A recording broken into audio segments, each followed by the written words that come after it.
안녕하십니까, 한명식입니다. 저는 목동에 미래탐구학원이 처음 생길 때 그때 학원 공사에서부터 이것저것 다 했었고요. 고등부 세팅, 그 다음에 중등부 런칭까지 다 했었던 목동 미래탐구 초대 원장이었고요. 지금은 더학원 포화 캠퍼스 원장을 하고 있습니다. 근데 오늘은 원장으로서의 한명식이가 아니고 강사 한명식으로서 제 수업은 어떤 방향성을 띠고 있고 어떻게 하고 있는지 이런 거에 대한 안내를 좀 드리도록 하겠습니다. 오늘은 강사 소개 영상입니다.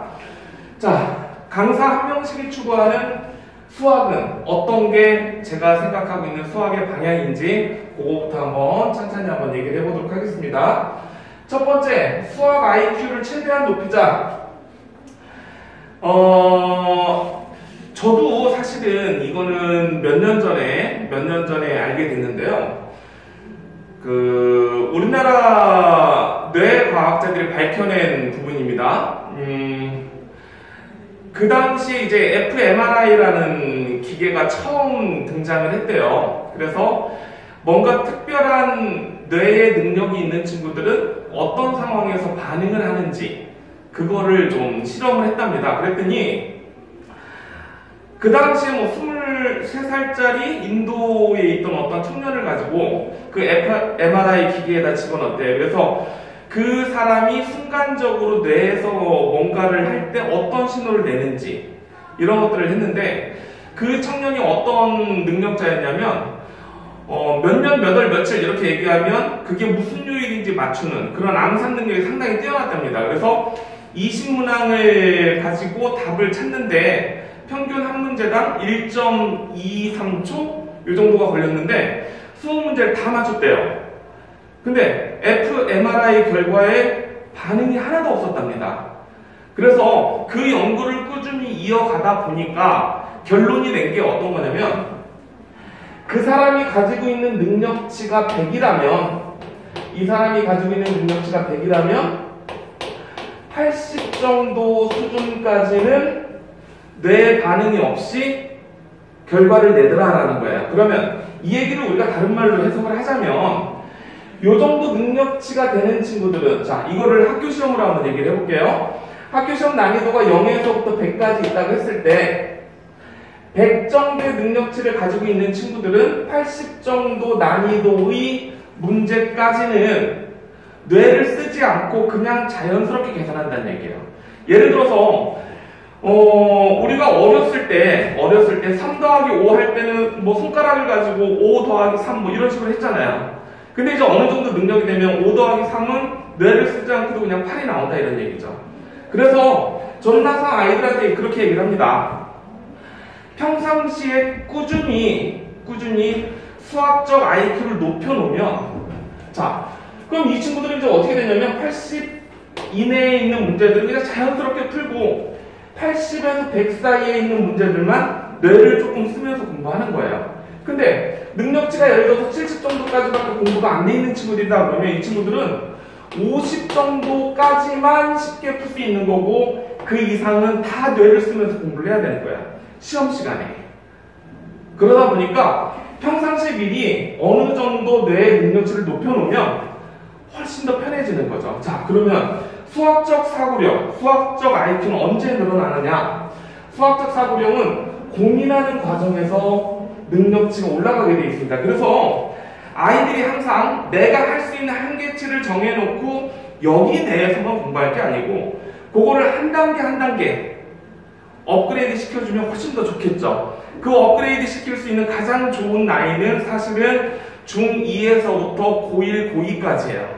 그래서 그 시간 동안 학생들이 조금 더 어려운 것들을 얼마나 더 많이 고민해보고 자기 걸로 만들려고 노력을 하느냐, 거기에서 이제 학생들의 수학적 IQ가 높아질 수 있을 겁니다. 그래서 저는 항상 수업 시간에 물론 아이들이 풀 수 있는 것들 실수하지 않고 푸는 거 상당히 중요합니다. 근데 그 아이들이 한 단계 발전할 수 있는 수준의 문제, 약간 높은 문제들을 던져주고 그거를 고민할 수 있는 시간을 충분히 주고 그리고 그 고민한 거를 약간 색다른 방식, 여러 가지 방식으로 풀 수 있게끔 그렇게 도와주는 역할을 좀 많이 하고 있습니다.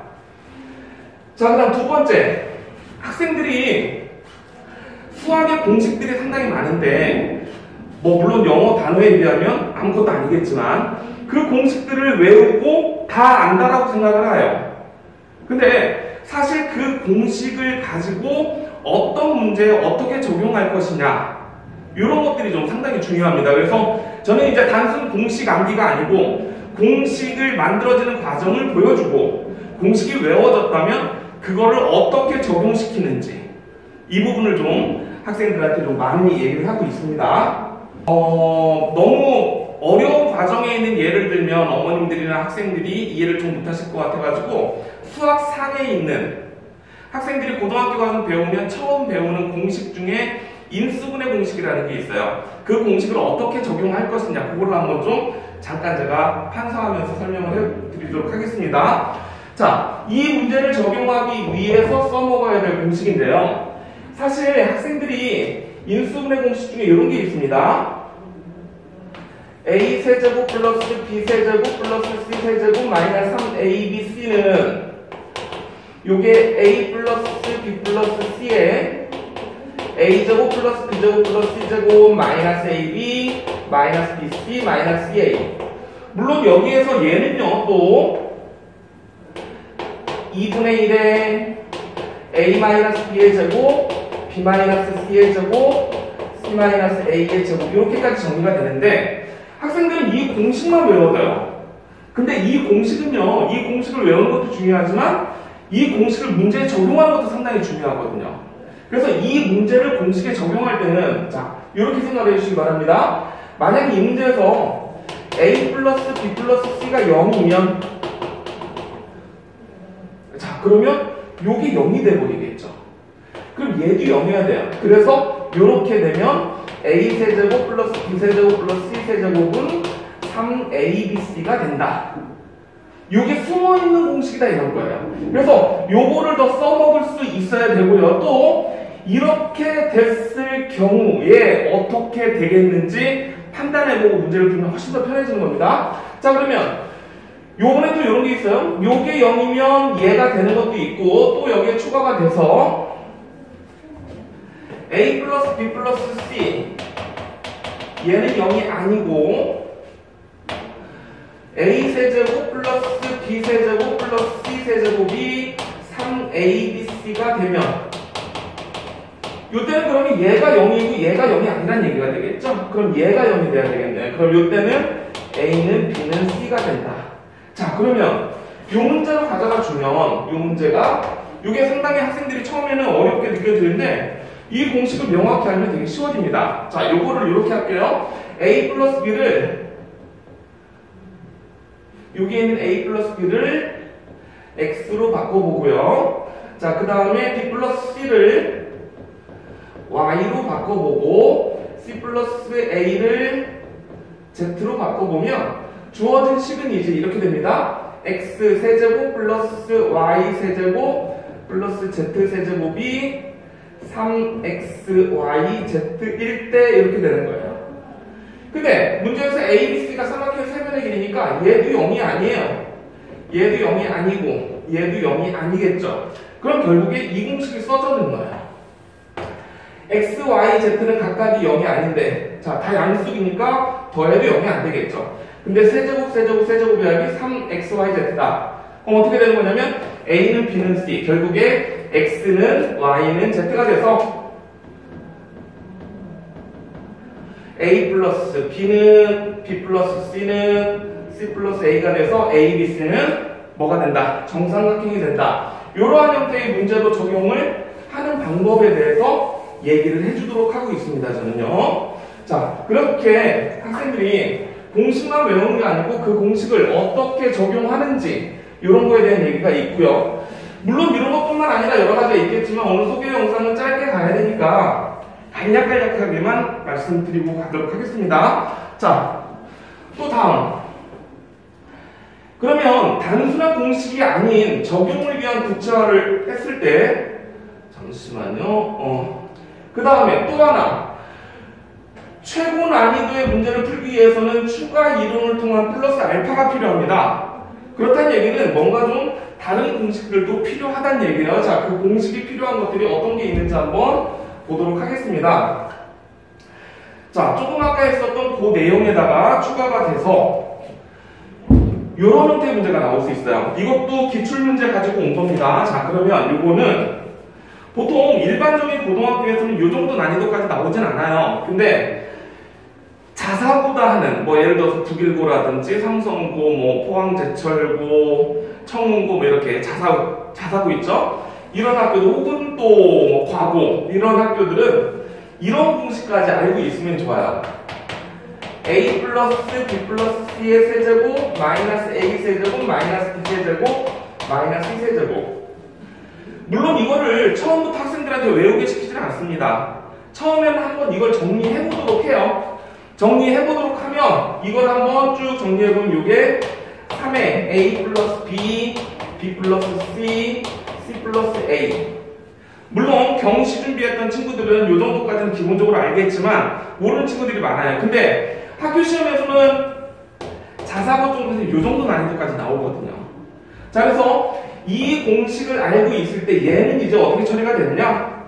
자, 그러면 여기 있는 얘를 좌변으로 넘겨주는 거예요. 그러면 a 플러스 이게 잘 안 나오네요, 이게. 그러면 이쪽에다 써보도록 하겠습니다. 얘를 정리해주면 이제 왼쪽으로 넘기면 a 세제곱 플러스 b 세제곱 아니죠? a 플러스 b 플러스 c의 세제곱 마이너스 a 세제곱 마이너스 b 세제곱 마이너스 c 세제곱이 378이 된다. 그러면 요거를 이 공식을 알고 있다면 요게 3의 a 플러스 b, b 플러스 c, c 플러스 a가 378이니까 a 플러스 b, b 플러스 c, c 플러스 a는 126 뭐 이런 식으로 갈 수 있겠죠. 그리고 이 126을 소인수분해 해놓고 얘가 얼마가 되고 얼마가 되고 얼마가 되고 이런 식으로 찾아내는 방식. 자, 이런 것들 그래서 학생들한테 공식을 좀 더 정리해 줍니다. 꼭 반드시 필요한 문제들 그런 것들에 대한 적용을 직접 들어가는 예고요. 자, 또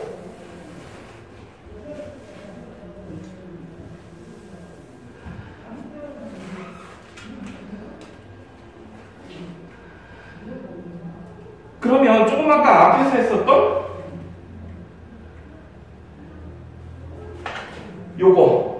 요거에서는 아까 뭘 얘기했었냐면은 인수분해 공식을 조금 더 연결해 주는 거, 그 다음에 요거까지, 요건 새로운 공식 하나 더 추가시켰잖아요. 그래서 요 두 개를 몽땅 묶어서 나오는 형태의 문제들이 있어요.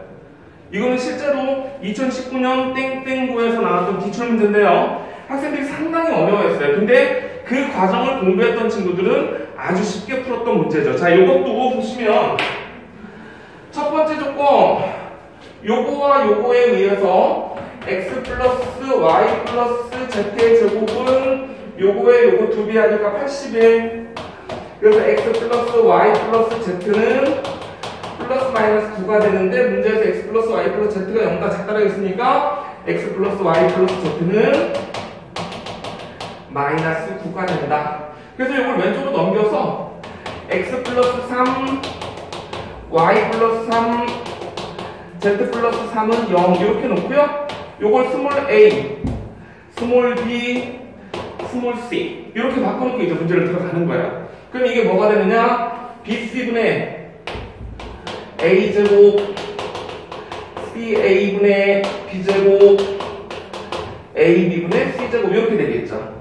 그래서 요거를 부모 통분해버리니까 abc분의 a세제곱, b세제곱, c세제곱 이렇게 되는데 아까 있었잖아요. a 플러스 b 플러스 c가 0이면 a세제곱 플러스 b세제곱 플러스 c세제곱이 3abc가 된다. 집어넣어서 이제 계산만 해주면 아주 간단하게 해결되는 거겠죠. 뭐 물론 지금 여기는 학생들이 이제 수학상만 가지고 얘기를 하고 있는데 이것뿐만이 아니에요. 이제 제가 사실은 처음 목동에서 시작할 때부터 과거 아이들을 좀 많이 가르치다 보니까 최근에는 과거 아이들이 3학년 되면 칼큘러스를 공부합니다. 칼큘러스를 공부하고 그 학생들이 이제 서울대 신청까지 준비를 해주다 보니까 대학 과정에 있는 내용이 고등학교 과정으로 학생들한테 상당히 쉬운 것들이 있어요.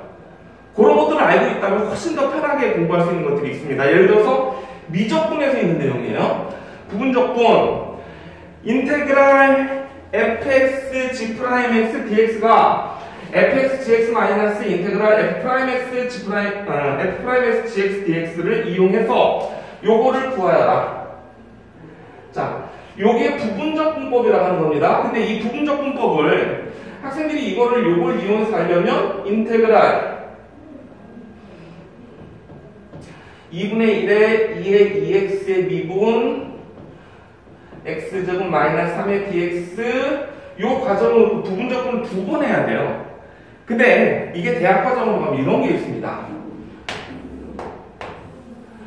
자, 여기에다가는 예를 써주고요. 밑에다 예를 써주고. 그래놓고 이 위에 있는 식은 계속 적분, 아래에 있는 식은 계속 미분.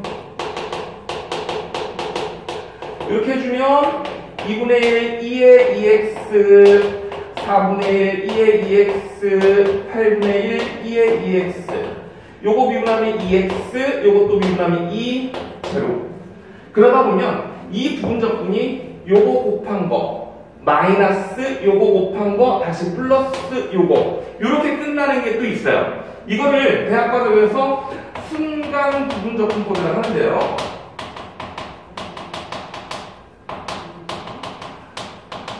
이런 것들은 사실 대학 과정을 얼마나 해봤느냐의 차이예요. 그래서 이런 것들을 학생들한테 물론 처음부터 가르쳐주면 아이들이 쉬운 것부터 가려고 하니까 안 되고 부분적분이 충분히 연습이 된 다음에 마지막에 문제 적용이 어느 정도 된 다음에 이걸 알려주면 학생들이 엄청나게 좋아하죠. 그래서 주어진 값은 2분의 1 x제곱 마이너스 3의 2의 2x 마이너스 4분의 1 곱하기 2x의 2의 2x 플러스 8분의 1 곱하기 2의 2x. 물론 이거 곱한 것들 써주는 거 그거야 뭐 쉽게 할 수 있겠죠. 자, 학생들한테 물론 요번에는요 제가 시간이 좀 돼서 올해 수능이 학생들이 이제 바뀐 수능 수학 수능 시험 첫 번째예요. 그래서 요번에는 제가 이제 수학도 모의고사를 올해 수능에 맞춰서 한번 좀 지금 재구성을 하고 있고요. 그래서 천안하고 포항에서는 수능 시뮬레이션만 고3 수능 시뮬레이션 준비할 거고요. 그 이외에 다양한 과목들에 대해서 준비를 할 건데 특히 요번에 보면 기하 파트가 좀 내신 들어가는 학년들이 좀 있을 겁니다. 1학기 때부터. 그래서 이 기하는요 학생들이 기본적으로 알고 있는 내용들 뿐만 아니라 그 각 곡선들이 가지고 있는 성질들이 되게 중요해요. 그래서 그 성질들 위주로 특히 기하는 학생들한테 그림을 많이 연습시키고 그 다음에 그 그래프가 가지고 있는 성질들 이런 것들에 대한 준비도 많이 하도록 하겠습니다. 어쨌든 학생들한테는 단순하게 알려주는 게 아니고 왜 이렇게 돼야 되는지 그리고 거기서 응용됐을 때는 어디까지 갈 수 있는지 이런 것들 가지고 항상 학생들이랑 고민하는 그런 한명순행이 되겠습니다. 감사합니다.